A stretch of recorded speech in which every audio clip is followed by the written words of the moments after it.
soft bath. You shouldn't have had that chocolate milk. I know. Sorry about your sweater. You can take it out of my pay if you want. It's okay. Geez, you're real nice. If I didn't have puke breath, I'd kiss you. Welcome back, my friends. I am Brian, and you are Chords and Notes Nation. Today we have a new band for this channel, Exodus. They are not a new band. I have heard of them, and I'm sure I have heard some of their stuff decades ago when I was hanging out with a group of people that really liked metal a lot. Yes, in fact, I know I have. But I have not listened to them, I don't think, other than the soundscape that I was around. Anyways, I chose the song Blacklist because that was coming up on a random playlist while I was working out. And I said, this sounds really cool. The name, or the performance, is from Rock Palast in 2017. So not way back, but not recent. Almost 9 years ago, is it? Let's see, one more thing before we get started. I just want to make sure this is off of... Okay, it says this is off of their 2004 album, Tempo of the Damned. It was written by guitarist Gary Holt. So, we're looking at 22 years ago. All right. Let's get some metal going, folks.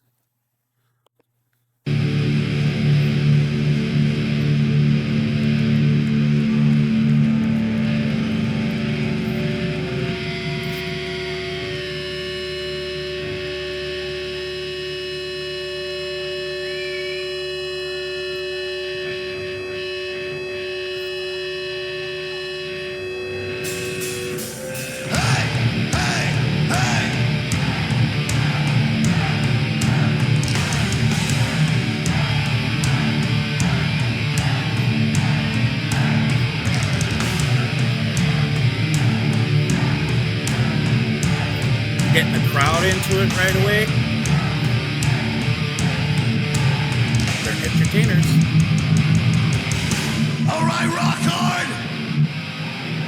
You motherfuckers know what to do now! Come on! Come on!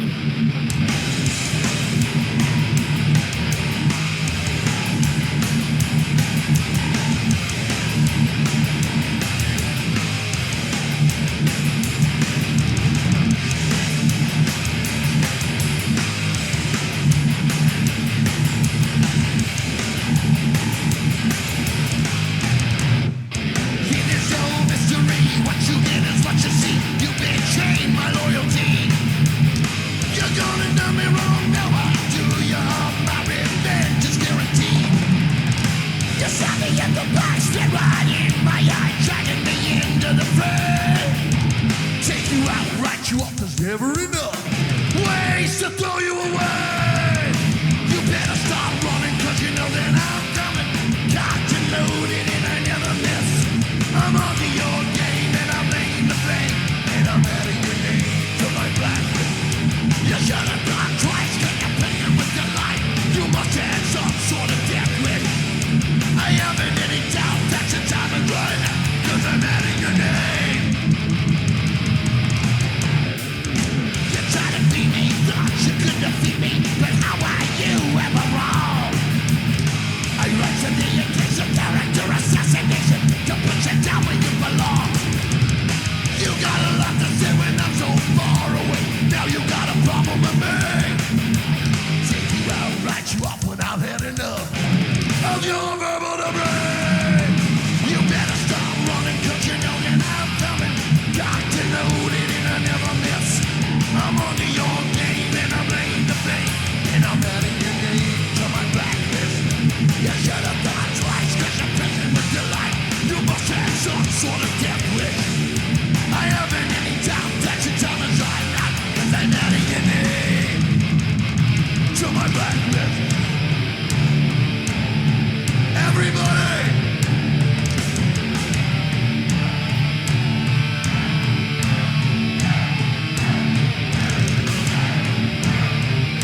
my blacklist.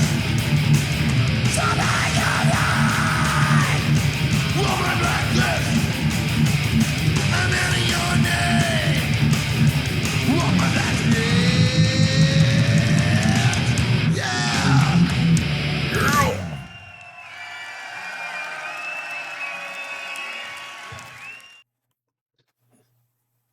All right. Add your name to his blacklist. Oh boy, what can I say? Before I get into the lyrics, I'm gonna go ahead and talk a little bit about the music that I heard. Thrash. Love it. Love it. Love it. Love it. You know, I was more into Testament back in the day. And I don't know why I didn't get over to Exodus. I just don't. I have no explanation for that. So forgive me. The other thing that I wanted to say is I liked the way that his voice was dynamically, where he put some personality into this song. And that was like, yeah, all right, cool. I like that because sometimes one of the problems that I've had with Testament is it's very predictable, the music at times.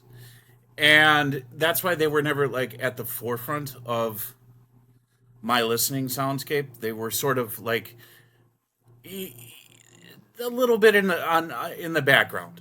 We'll put it that way. But I always loved them. And there's certain elements in music, especially with like thrash metal, that if there's no dimension to it, if it's just sort of the same all the time, it's only going to be, this is a great workout song. It has that energy, it has that attitude. Um, but if it didn't have a little bit of dynamics in there, especially vocally, maybe that's all I'd listen to it for is sort of that motivational energy. But it actually got me intrigued about the band. It's probably not their main attraction song. I don't even know if it's one of their most popular songs, but it's a song that I liked. Okay, I did. I liked it musically, and it just had a good groove and it had a good energy to it. Now let's get into the lyrics. It is no mystery, what you get is what you see. You betrayed my loyalty. You're gone and done me wrong. Or, yeah, you've gone and done me wrong. Now I do you harm. My revenge is guaranteed. You stab me in the back, spit right in my eye, dragging me into the fray. Take you out, write you off. There's never enough ways to throw you away. Okay, so I'm going to pause it right there. That's what this song is about, putting someone on the blacklist. We have all felt this way about someone, even a situation, maybe even an entity like our work situation, whatever the case may be. So this is something that we can all relate to. You better start running because you know that I'm coming, cocked and loaded, and I never miss. I'm onto your game and I'm laying the blame and I'm adding your name to my blacklist. Okay, so he's got revenge on his mind, but it doesn't seem like the words are talking tough, but I'm just adding your name to the blacklist. Okay, well, what are you gonna do with that blacklist?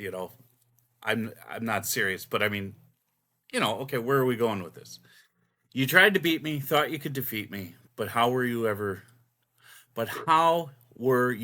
wrong? I rise to the occasion, character assassination to put you down where you belong. You've got a lot to say when I'm so far away. Now you've got a problem with me. Take you out, write you off when I've had enough of your verbal debris. You'd better start running because you know that I'm coming. Okay. You should have thought twice because you're playing with your life. Uh-oh. You must have some sort of death wish. Haven't any doubt that your time has run out because I've added your name to my blacklist. For all the shit you talk, you've never walked the walk. All you do is run and hide. Slander me, slag me. You'd better body bag me. I'm not a man you should deride. I've heard everything, all your mudslinging. Excuse me, wow. You'd better run as fast as you can. Take you out, write you off. Are you brave enough to stand up and fight like a man? You'd better start running, because you know that I'm coming, cocked and loaded, and I never miss. I'm onto your game, and I'm laying the blame, and I'm adding your name to my blacklist. You should have thought twice, because you're playing with your life. You must say, okay. Yeah, and there's some slight variation from pre-chorus to pre-chorus, verse to verse, which is what I like. I don't like songs that repeat too much lyrically. Gotta have some sort of momentum with the point, with the concept. So here's where I struggle with it. Yes, it's something that we all deal with. We have this moment, whatever it's going to be. Like I said before, whether it's interpersonal or whatever the case is. And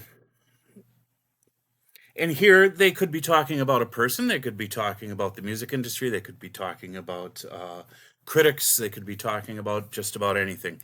But ultimately, what they're talking about is somebody who's crossed you, talked crap about you, and really sort of just pushed you to your limits.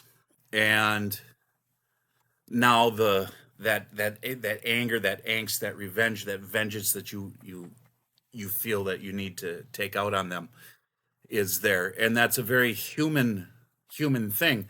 But we have to be reminded, okay, that we should not pursue that. All right, as it says in Romans 12:19, beloved, do not avenge yourselves, but rather give place to wrath, for it is written, vengeance is mine, I will repay, says the Lord. And that's a very difficult thing to do, is to turn that over to the Lord and just allow yourself to step off of that anger, step off of that situation, and just allow him to take care of it. And it's not easy. We fail sometimes. We get into arguments with people. We wind up talking smack about them, talking behind their back, maybe confronting them, doing these sorts of things. But that's not really healthy, is it? It's better to sling coals upon your enemy's head by being kind to them, because they're expecting you to fight back. But if you do the opposite, it's more effective that way, to tell you the truth. If you've ever tried that, if somebody's just being a knob to you, and you turn around and you be kind and generous to them, it's going to have more effect than that conflict that they're trying to create. And that's exactly what they're trying to do. They're trying to create that conflict. For me, this song, I'm not judging Exodus for writing it this way or having those feelings, because like I said, it's a very human thing. We have all, myself included, felt this. I think this might be a little bit more appropriate to internalize, in the sense where there are times that I, funks in life that I go through that I'm actually self-talking myself in a negative way. So talking down to myself about, oh, you're this and you're that, and we should not do that. So for me, I would apply the lyrical content to myself to kick myself in the rear end to stop doing it, kind of blacklist that negative mindset and take that out. And I think that's a healthy and positive way to do it. Applying it to another person, probably not. I'm sure that there would be certain exceptions to what I'm saying, on a larger grand scale, when you're trying to defend your family, your honor, your country, whatever the case may be. But ultimately, at the end of the day, we are still supposed to hand this over to the Lord and let him deal with the situation. Other than that, I had no problems with this song. It was a good thrash song. It was a nice performance. I love the fact that they got the audience involved. The music was solid. The guitars were very good. And yeah, there you go. There you have it. If you have any Exodus requests, just send them my way. And that's what I got for you guys. So thank you very much. God bless you. Jesus loves you. And I will talk to you in the next video.